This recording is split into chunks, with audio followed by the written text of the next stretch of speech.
Nous sommes à Ville-sur-Yon où les bénévoles s'activent déjà pour préparer la Vilaine course nature semi-nocturne et conviviale dont la 6e édition aura lieu ce samedi soir. On va parler de tout ça avec les organisateurs, David Villiers et Eric. Bonjour David.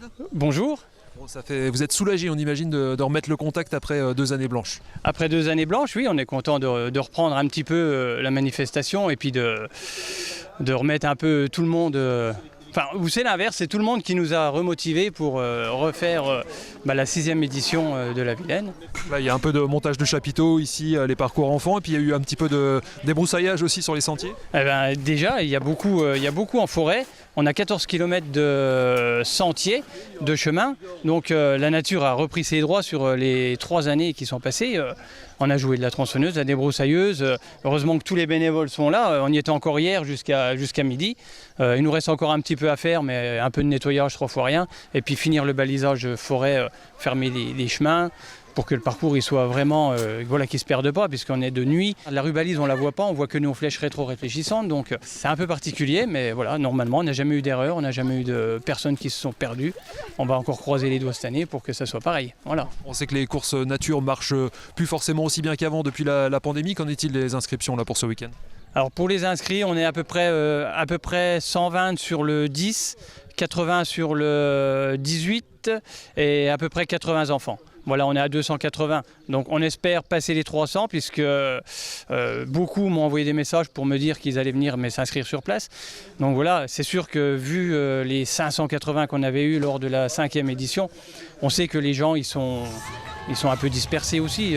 En plus, la concurrence entre guillemets des championnats de France à Salers ce week-end, donc il y aura quelques têtes d'affiche qui auraient pu venir ce samedi qui ne seront pas là. Il y a Benjamin Paulin, oui, qui serait venu parce que c'est un habitué et puis bon c'est un ami, donc il ne sera pas là parce qu'il est là-bas. Après il y a Bruno Lallemand aussi qui serait venu, il y en a plusieurs, après c'est comme ça, la concurrence est comme ça, et puis on a le week-end de l'Ascension, donc on a des amis aussi qui sont partis en week-end. Voilà. Déjà merci à tous ceux qui sont venus et inscrits déjà. Voilà. Il y en a peut-être encore qui vont venir. Eric, vendez-nous un petit peu cette course de la Vilaine. Qu'est-ce qui fait la particularité de cette course ? La particularité, c'est déjà que ça mobilise les gens du village. Ça, c'est le premier atout. Ça permet, le jour de la course, aux gens de sortir du village.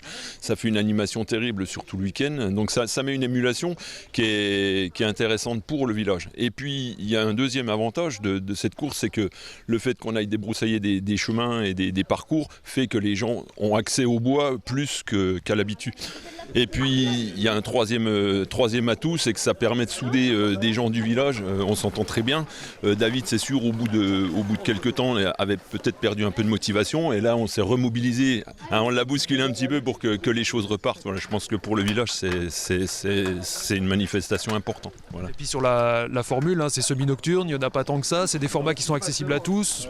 Les enfants peuvent courir aussi. Oui, c'est ça. Et puis oui, ça permet aussi aux enfants de participer à la fête. Et puis les enfants restent pour voir les adultes après. Donc c'est intéressant. Au niveau des écoles, nous on fait passer l'information tout autour dans les villages. Donc ça permet aux enfants de se retrouver hors école et puis de participer à ce genre de choses. C'est toujours un moment convivial à l'arrivée de pouvoir partager un coup à boire, un coup à manger. C'est ça. Je pense que les gens ont besoin. On sort d'une situation pandémique compliquée. Les gens ont besoin de se retrouver, de se rassembler, etc.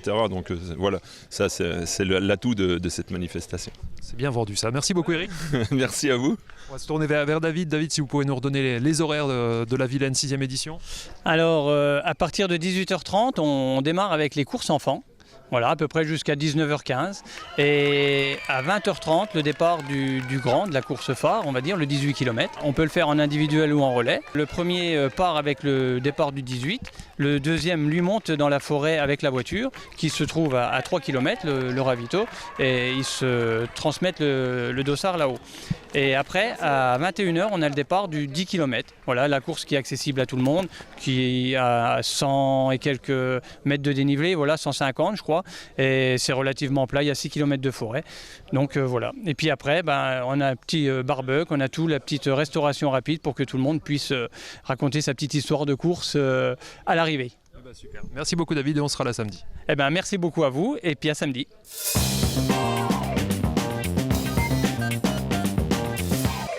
Dans le reste de l'actualité sportive du football, avec le dernier match de la saison d'Épinal en National 2 et sur le banc de Pascal Moulin. Après avoir mis fin à une série de 5 matchs sans victoire le week-end passé chez la réserve de Reims, les Spinaliens 6e accueillent celle de l'AJ Auxerre, 7e à seulement 2 points derrière. Les Boutons d'Or espèrent boucler leur exercice sur une bonne note, leur dernier succès à la Colombière remontant au 26 mars, coup d'envoi à 18h.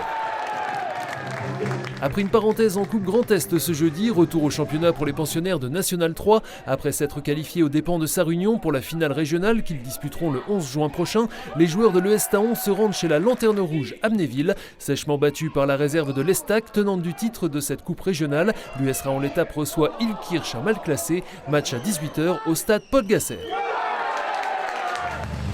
Enfin, en cyclisme, retour du Tour de la Mirabelle, course de classe UCI 2.2 avec 24 équipes dont une douzaine de formations continentales, parmi lesquelles le Cross Team Legendre du local Steve Chenel. 3 autres Vosgiens en seront, Yann Gras avec le SCO Dijon, Louis Parfel et Maël Savignard avec le team organisateur des Macadams Cowboys. Pas de départ ni d'arrivée dans les Vosges, mais la deuxième étape samedi, entre Breuch en Haute-Saône et Saint-Amarin dans le Haut-Rhin, empruntera très largement les routes du département, avec une entrée au col du Mont-de-Fourche sur les hauteurs de Rupt-sur-Moselle, un peu après 12h. Direction Cornimont, Saulsure, le col de Sapois vers 14h, Gérardmer, retour à Vanier pour grimper le col de la Croix des Moines, puis la Bresse et le col du Bramont vers 15h avant de basculer en Alsace.